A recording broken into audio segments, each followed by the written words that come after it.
लोक मला म्हणतात तुझे बाबा काय करतात. मी हसून सांगते माझे बाबा देशाचं पोट भरते.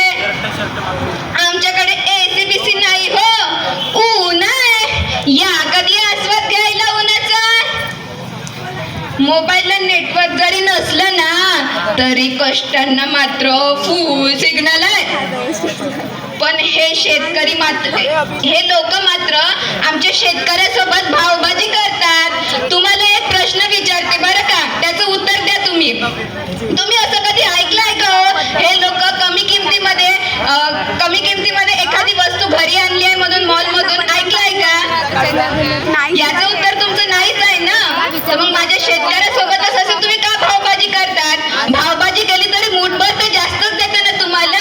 माझ्या शेतकऱ्यासोबत असं भावबाजी करणं बरं नाही. माझ्या शेतकऱ्यासोबत भावबाजी करू नका हं. याच्यासाठी खूप कष्ट करतात माझे शेतकरी. पण हे एवढंही सोपं नाही हो. कधी पाऊस येतं, कधी पाऊस येत नाही. कधी पाऊस येतं तर कधी पाऊस येत नाही. कधी आला तर पीक सगळं वाहून जातं, पीक जातं, कर्ज वाढतं आणि बाबाच्या डोळ्यामध्ये न बघितलेलं दुःख दिसतं. तरी आम्ही शेतकरी कोणाकडे तक्रार नाही करत हो. तरी आम्ही शेतकरी कोणाकडे तक्रार नाही करत. पण सरकार मात्र याचं उलटच करतं. सरकार म्हणतं शेतकऱ्याला कर म्हणतं तंत्रज्ञानाचा उपयोग आणि घे कष्टाला पाय दाखव म्हणतं, आणि घे म्हणतं रासायनिक बी बियाणं आणि कर म्हणतं शेती. आम्ही रासायनिक बी बियाण्याची शेती केली बरं का, याचा भरपूर नफा पण झाला आम्हाला.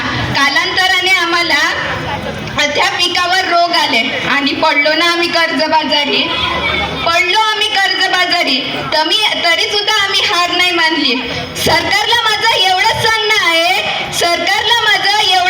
आहे, शेतकरी हा अन्नदाता आहे.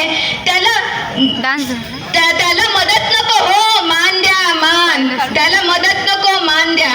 आई म्हणते मुली तू शिक, तुझ्या शिक्षणानेच आपलं भविष्य वाचेल आणि आपली शेती वाचेल. आणि हो, मी शेतकऱ्याची मुलगी जरी असली ना तरी मात्र मी शिकत आहे.